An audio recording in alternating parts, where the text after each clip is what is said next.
Olá, boa noite a todos vocês que estiverem no link, quem estiver aqui ao vivo. Vamos iniciar nossa live de capítulo 11 do livro de Números, e vamos fazer nossa oração para a gente iniciar, ok? A gente já começa a ver aqui o povo se queixa a Moisés. A gente vai ver agora, a partir de agora mais, né? Que já está tudo meio que estabelecido, Deus já organizou as coisas que tinha que organizar. A gente vai ver agora eles começando a se queixar sempre, bastante, muitas vezes, desobedecer muitas coisas, muitas vezes. E aí, a gente vai ver também como que a pressão externa mexe com a gente. E como a pressão externa, externa que eu digo mundo, né? Pessoas, nosso ambiente de trabalho, nossa vida pessoal, nossos amigos, tem influência na nossa vida, principalmente quando tem a ver com coisas em que fica, não é preto no branco, o que que é obediência, o que que não é obediência a Deus. Ah, só um pouquinho pode, ou só hoje pode, ou o que que é isso, o que que é aquilo, né? Então a gente vai ver seguindo aqui o povo obviamente, depois da nossa oração, a gente começa a ler que Deus nos prepare para essa live. Então vamos lá. Senhor Jesus Cristo, obrigada por esse momento que a gente está aqui unidos para ler Sua palavra, alimentar o nosso espírito. Obrigada porque nosso espírito nunca morrerá de fome, Pai. Porque o Senhor nos uniu, o Senhor nos chamou, nos convocou aqui para essas leituras. E eu peço para que o Senhor me use como canal, que o Senhor revele através do Espírito Santo que habita em mim tudo aquilo que nós precisamos saber, tudo aquilo que nós precisamos aprender de acordo com a Tua palavra. Obrigada pela experiência maravilhosa de poder ler a tua palavra, meu Deus, todos nós aqui. Obrigada porque o Senhor nos dá uma chance de podermos mostrar aquilo que é seguir o Senhor, como é seguir o Senhor, o quão bom o Senhor é, meu Deus. No mundo com tantas pessoas com pensamentos diferentes, sentimentos diferentes, religiões diferentes, crenças diferentes, nós sabemos aonde seguir, quem seguir, o caminho a tomar. Obrigada, Senhor. Obrigada por não nos deixarmos nos perder. E obrigada por todas as vezes em que a gente se sente perdido, o Senhor nos resgata. Obrigada, Jesus, por esse momento importante que é ler tua palavra. Que o Senhor abençoe a nossa live, nos livre das distrações. Obrigada, Senhor, porque o Senhor nos ensina todos os dias sobre a obediência, meu Deus. E é no seu nome, Cristo, que clamamos para que o Senhor nos ajude a ser obedientes, para que o Senhor nos ajude a fazer aquilo que o Senhor nos criou para fazer, que a gente esteja, Senhor, alinhados com o nosso futuro, com o nosso destino, escrito por Ti, não pelo nosso pensamento, pelos nossos sentimentos, Senhor. Obrigada porque o Senhor é Pai, obrigada porque o Senhor não é somente um Deus distante, mas o Senhor habita em nós, graças a Cristo. Obrigada, Senhor. Obrigada porque podemos te chamar de Pai, termos um relacionamento contigo acima de qualquer religião e doutrina. Obrigada, Jesus. Que a gente possa ter uma boa live, que o Senhor nos use na nossa vida, no nosso dia a dia, para espalharmos quem o Senhor é, e não aquilo que os homens inventaram sobre o Senhor. Em nome de Jesus agradecemos e consagramos essa live a Ti. Amém. Vamos lá. O povo se queixa a Moisés. O povo começou a reclamar de sua situação ao Senhor, que ouviu tudo o que diziam. Então, a gente está vendo que Deus nos ouve o tempo inteiro, porque aqui eles estão reclamando a Moisés e Deus está o quê? Ouvindo. Então, não adianta a gente fofocar baixo, falar baixo, ou a gente pensar somente na mente, ou a gente sente Deus coparticipa de tudo da sua vida, porque Ele habita em você, né? Ele participa na vida de todo mundo, mas ele só é, né, introduzido quando a gente aceita ele, obviamente. Então, por isso, Deus tem acesso a você, a sua vida, mais do que o Google, que nos escuta o tempo inteiro, mais que o Instagram, mais que tudo isso, né? Deus estava muito além, muito à frente dessas redes sociais, né, essas empresas de tecnologia que têm acesso a tudo. Você já pensou? Você pensa em pizza, quando você abre o Instagram, tá lá a pizza. Você fala alguma coisa, quando você abre o Facebook, né, aparece alguma coisa. Ou você vai no Google, sempre assim, né? Deus já estava anos nos à frente. Então, Deus escuta tudo que a gente faz, tudo que a gente pensa, tudo que a gente sente, tudo que a gente fala, né? E ele coparticipa junto com a gente. Aqui ele está vendo que eles estão reclamando a Moisés. Então, o Senhor ficou com ira. Ele sentiu ira. Então, a ira do Senhor se acendeu e ele enviou fogo que ardeu entre o povo, devorando alguns que viviam nas extremidades do acampamento. O povo gritou, pedindo ajuda a Moisés. E quando ele orou ao Senhor, o fogo se apagou. Então, vemos aqui que tem um padrão. O desespero, né? Primeiro vai lá e reclama, né? Reclama da vida, das coisas, porque tá ruim. Reclama em comparação ao próximo, né? E aí sofre. Primeiro reclama, aí depois vem sofre, aí começa a pedir a Deus, orar, né? E não foram eles que oraram. O povo gritou pedindo a Moisés. Eles não iam para Deus. A mente deles, o coração deles é tão fechado, né? Até porque eles não podiam chegar até Deus senão por Moisés. Mas eles não gritavam clamando o Senhor. Eles foram a Moisés. E aí, quando ele orou ao Senhor, o fogo se apagou. Você vê, a gente às vezes vai estar num incêndio, né? Ludicamente falando, um incêndio na nossa vida. E diversas vezes para apagar o fogo, a nossa oração faria isso. Mas tem vezes que a gente tenta fazer sozinho, tem vezes que a gente reclama, tem vezes que a gente foca no que está errado, no que está ruim, no que está negativo, no que está isso e aquilo, e a gente esquece, né, que ele é aquele que apaga fogo, aquele que, mesmo no fogo, né, mesmo que na fornalha, te protege, você não se queima. Então, Deus não mandou, né, não mandou a ira dele em fogo porque eles estavam somente reclamando, mas porque a ingratidão ali. Eles começaram a reclamar. Uma coisa é você está sofrendo com alguma coisa, e você vai lá, se abre a Moisés, né? Eles ali conversam com Moisés, olha, Moisés, está acontecendo isso, aquilo, não. Outra coisa é reclamar. Quando você reclama, você está clamando aquilo ali. Você reclama algo que está acontecendo na sua vida, né? Geralmente eu falo isso assim no Instagram, quando eu fazia live e tudo mais, sobre o reclamar, que é você reclamar e você ficar clamando aquilo para sua vida. Qualquer coisa que você reclama, você está clamando. Ah, mas a minha vida é ruim, mas a minha vida não sei o quê. Você está reclamando a você sobre isso. E a Bíblia, quantas vezes já falou sobre para termos cuidado com a palavra que sai da nossa boca? Quantas vezes Deus fala para pensarmos no positivo, né? Pense nas coisas boas, tudo aquilo que for bom, que aquilo for alegre. Pense nessas coisas, é o que está escrito na palavra de Deus. Então, é óbvio, inclusive, né, para as pessoas que não levam tanto só a Bíblia a sério, a neurociência explica sobre você ter pensamentos positivos e o efeito que isso causa no seu cérebro, o efeito que causa isso no seu corpo, quando seu corpo somatiza as coisas, né? Então, você quando reclama, você está jogando né, pro Deus, pro universo, o universo que eu digo não é o universo no sentido Deus, que as pessoas falam, joguei pro universo, que o universo me abençoe, não. O universo que eu digo mesmo é o universo, né? O vasto mundo que vivemos, o universo inteiro. Está jogando para aquilo ali e Deus está vendo. Então você reclama e clama, clama, clama, clama doença, clama escassez de alguma coisa na sua vida, reclama de. Então Deus, obviamente, acendeu a ira. Ele os tirou da escravidão, ele está provendo dia e noite, ele dá sombra, ele dá direção, ele protege. Deus está o tempo inteiro com eles ali e eles estão reclamando, reclamando, reclamando, reclamando, reclamando. Então, Deus tem o direito, obviamente, né, de se irar.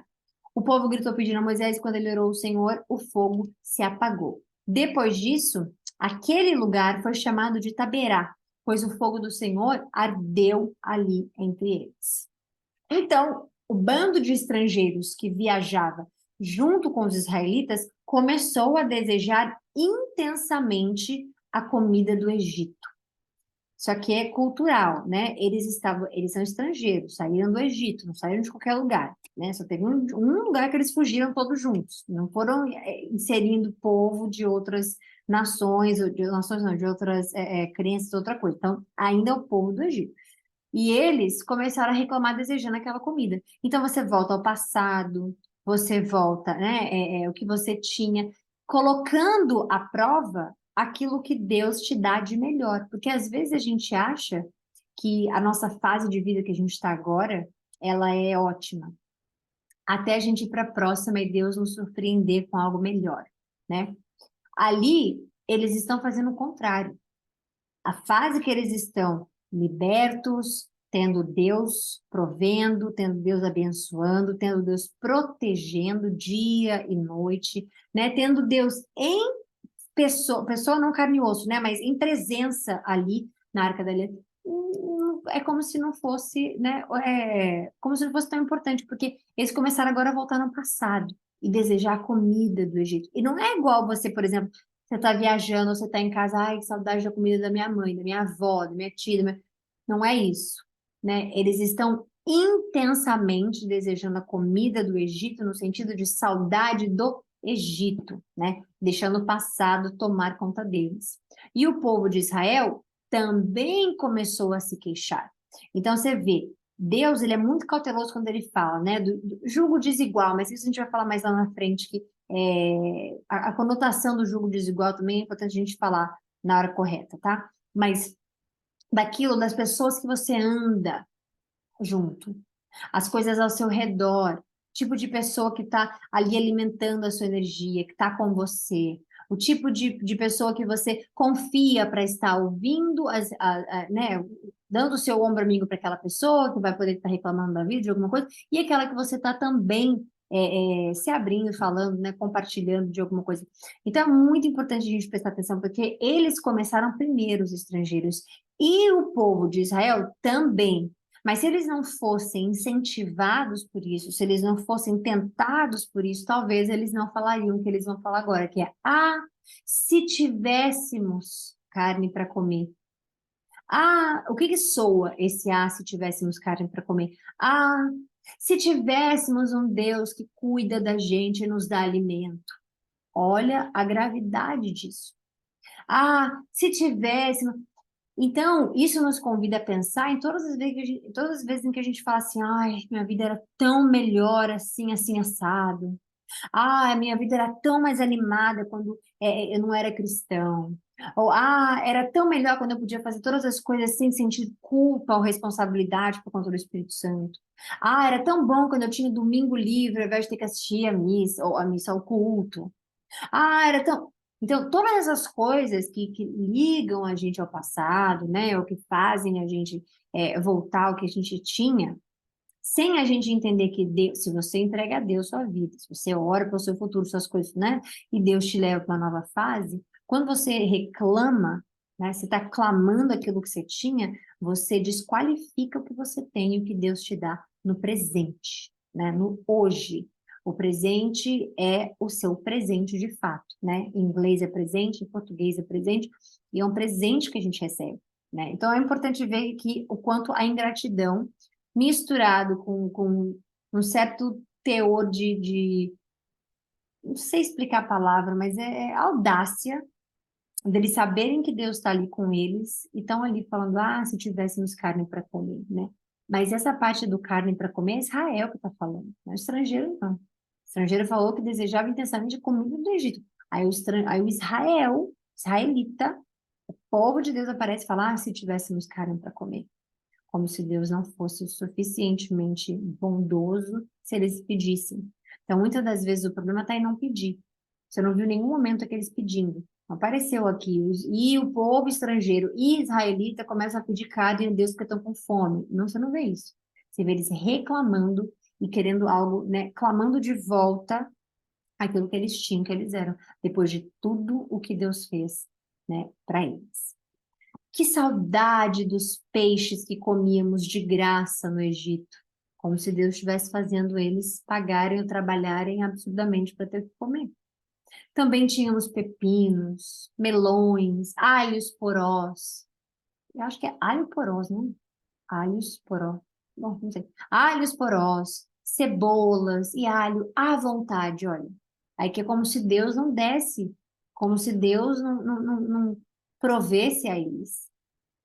Mas agora perdemos o apetite. Não vemos outra coisa além desse maná. E esse pão, gente, esse maná é sagrado. Ele não vem da mão de ninguém, ele vem de Deus. Deus entrega a eles, né? Deus ensina a eles como né, comer, como... E eles estão... Olha como eles falam do pão sagrado da vida que Deus entrega. Folículos, né? Eram coisas assim que caíam, eles pegavam e comiam, e aquilo saciava, mostrando que não é só a quantidade que sacia, né? Mas o correto, né? Obviamente linkando com a palavra de Deus, né? O maná especificamente. Porque era o suficiente para deixar todo mundo satisfeito. E aqui eles estão, não tem outra coisa a não ser esse maná. E eles falam com desdém, né? Além desse maná. Então, né, imagina. O maná era como semente de coentro e tinha aparência de resina. O povo saía e recolhia do chão, usava para fazer farinha, triturando em moinhos manuais ou socando em pilões. Depois, cozinhava o maná numa panela e fazia bolos achatados que tinham gosto de massa folhada com azeite. Olha isso, assada com azeite. Olha que coisa, massa folhada assada com azeite. Deus envia, como eu acabei de falar. Eles não fizeram com as mãos o maná, né? Eles não criaram. Veio, literalmente caiu do céu, né? Coisa que hoje a gente fala que nada cai do céu, mas tudo vem do céu. Cai do céu para eles, eles pegam, fazem e acabou. Eles não tiveram o trabalho de fazer especificamente o que Deus provê. Primeiro ele provê, depois ele vai lá e cozinha. Vocês vão lá e cozinham. É isso que é a mensagem. Provinho, e vocês vão lá, vocês façam. E eles aqui reclamando que lá no Egito eles tinham opções variáveis, né?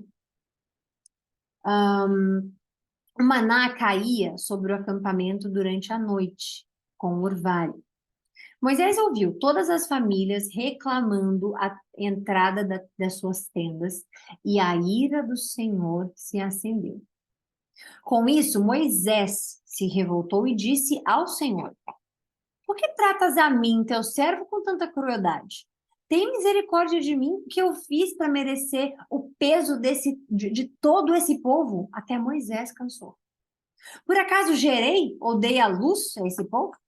Por que me pedes para carregá-lo nos braços como mãe carrega um bebê que mama? Como o levarei à terra que juraste dar a seus antepassados? Onde eu conseguirei carne para esse povo? Eles vêm a mim reclamando, dizendo: dê-nos carne para comer. Sozinho eu não sou capaz de carregar todo esse povo. O peso é grande demais. Se é assim que pretendes me tratar, mata-me de uma vez. Para mim seria um favor, pois eu não veria essa calamidade acontecendo.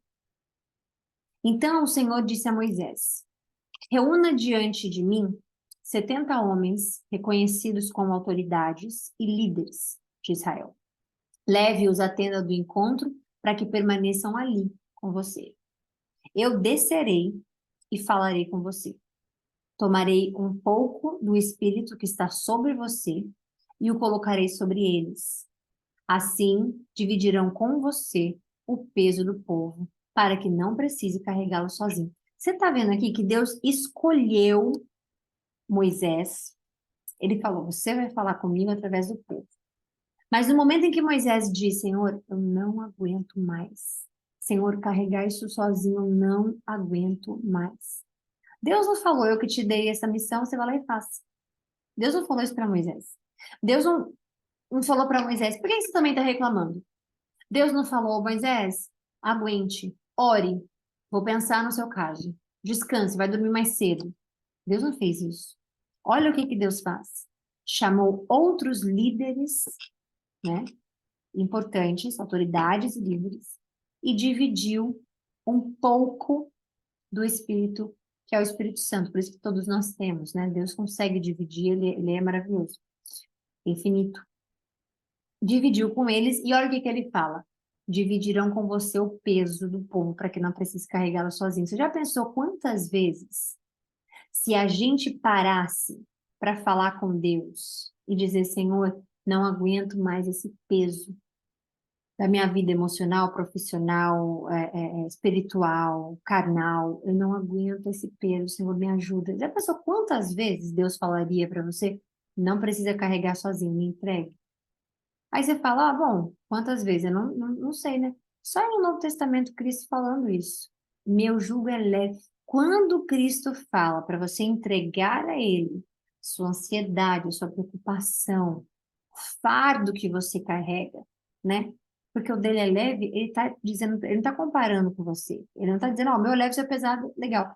Ele está dizendo, eu te dou o meu, que é leve, você me dá o seu, que é pesado. Ele está pedindo para carregar o peso que a gente carrega, né?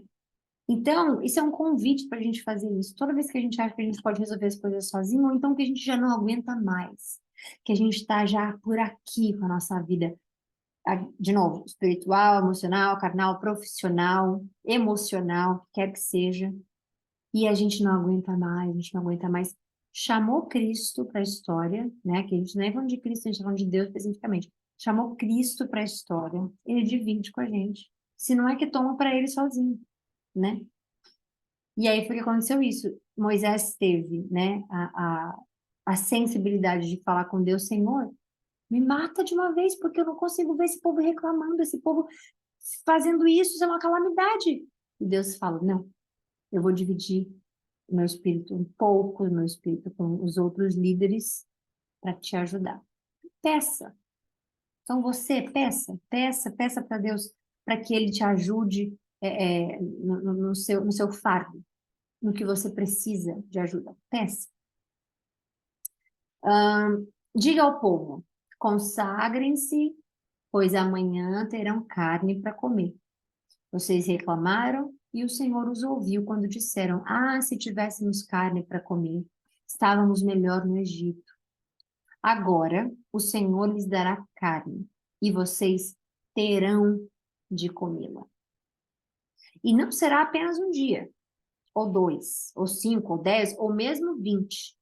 Comerão carne por um mês inteiro, até lhe sair pelo nariz e vocês enjoarem dela. Pois rejeitaram o Senhor, que está aqui entre vocês, e reclamaram contra ele, dizendo: por que saímos do Egito? Moisés, porém, respondeu ao Senhor: tenho comigo um exército de 600.000 soldados. E, no entanto, dizes: eu lhes darei carne durante o mês inteiro. Mesmo que abatêssemos todos os nossos rebanhos, bastaria para. Não, peraí. Mesmo que abatêssemos todos os nossos rebanhos, bastaria para satisfazê-los? Mesmo que pegasse todos os peixes do mar. Imagina, isso aqui não é figurativo, aí tá falando, mesmo que a gente pegasse tudo que existe, seria o suficiente? Olha quantas pessoas eu tenho 600.000 soldados.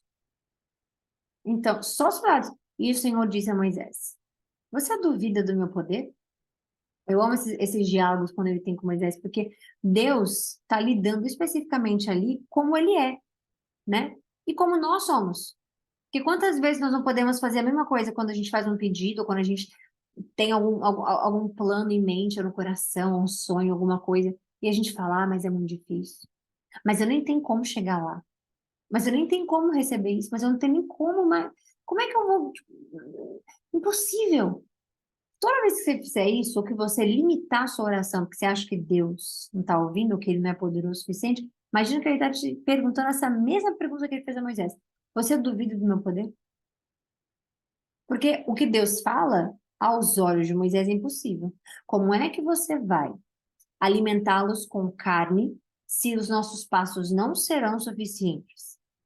Nem mesmo se a gente pegasse os peixes de todo o mar, seria o suficiente para alimentar por um mês esse povo todo, só de soldado tem 600.000. Como é que a gente vai fazer isso? E aí Deus vai falar, você duvida do meu poder? E isso vale para você, isso vale para mim, isso vale para nós. Todas as vezes em que a gente acha que uma situação na nossa vida é difícil demais para Deus. Todas as vezes em que a gente limita uma oração pedindo só o possível, achando que é difícil acontecer aquilo, porque nunca aconteceu com ninguém, ou porque, ah, não, porque todo mundo que passou por isso diz que não é possível acontecer. E toda vez você limita Deus, toda vez nós limitamos Deus quando a gente pede algo que é basicamente possível, porque os caminhos parecem acontecer. Nunca duvide do poder de Deus. Peça milagres. Peça, e se o seu coração tiver boas intenções e tudo bater com os princípios de Deus, peça em nome de Jesus. Deus sempre vai atender. Agora você verá se a minha palavra se cumprirá ou não. Moisés saiu e transmitiu as palavras do Senhor ao povo. Reuniu os 70 líderes e colocou-os ao redor da tenda da reunião. O Senhor desceu na nuvem e falou com ele. Depois, deu aos 70 líderes o mesmo espírito que estava sobre Moisés. E quando o espírito pousou sobre eles, os líderes profetizaram, algo que nunca mais aconteceu. 2 homens, Eldade e Medade, haviam permanecido no acampamento. Eles faziam parte da lista de autoridades, mas eles não tinham ido à tenda da reunião. E, no entanto, o Espírito também pousou sobre eles, de modo que profetizaram ali no acampamento. Eu amo porque com Deus não tem para onde correr, não tem como fugir. Se Deus te chamou para uma missão, não adianta você fugir, não adianta você se esconder, não adianta você dizer, ah, mas não consigo. Não, imagina que Deus me chamaria para fazer isso, é muito difícil. Eu estou no lugar X, Y, Z, eu não tenho nem condição de fazer isso, não tenho condição física, mental, financeira, ou como é que Deus é? Deus te acha. Se ele tiver que achar, ele acha, né? Porque a gente não sai debaixo dos olhos dele. Então não adianta a gente fugir, porque não dá. Um rapaz correu e contou a Moisés. Eldade e Medade estão profetizando no acampamento. Josué, filho de Num, que desde jovem era auxiliar de Moisés, preste atenção nesse nome, que obviamente a gente sabe que ele vai aparecer lá na frente. Auxiliar de Moisés, protestou. Moisés, meu senhor, faça-os parar. Moisés, porém, respondeu: Você está com ciúmes por mim? Ele está nem falando assim, você está com ciúmes deles? Não, é por mim? Como é que você pode dizer um por mim? Né? Porque só Moisés profetizava, só Moisés falava com Deus, só Moisés.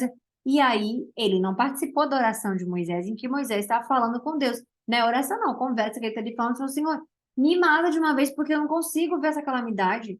O Senhor me deu esse povo aqui, mas olha aí, ele mesmo estava falando com Deus, não estava ninguém por perto.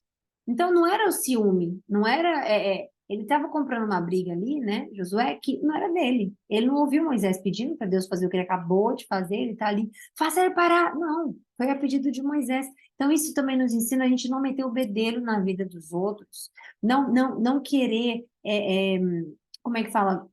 Interromper a história que Deus tem com alguém por conta de pré-julgamento, porque a gente não sabe o que cada um pede. A gente não sabe o que Deus tem para cada um, a gente não sabe qual que é o plano de Deus para cada pessoa.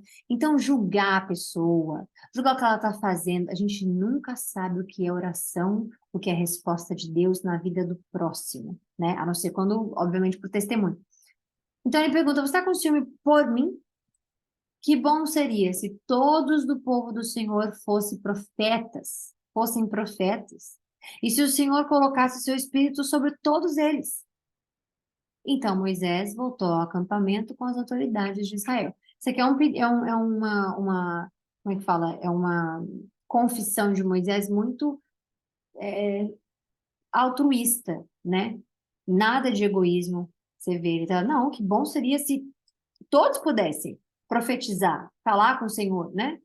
Não somente pelo peso que ele carrega, mas para que todo mundo pudesse ter comunhão com Deus. Então Moisés voltou ao acampamento com as autoridades de Israel. O Senhor mandou um vento que trouxe codornas do lado do mar. Deus é quem manda os ventos, tá? Você já reparou que às vezes você está orando e vem um vento?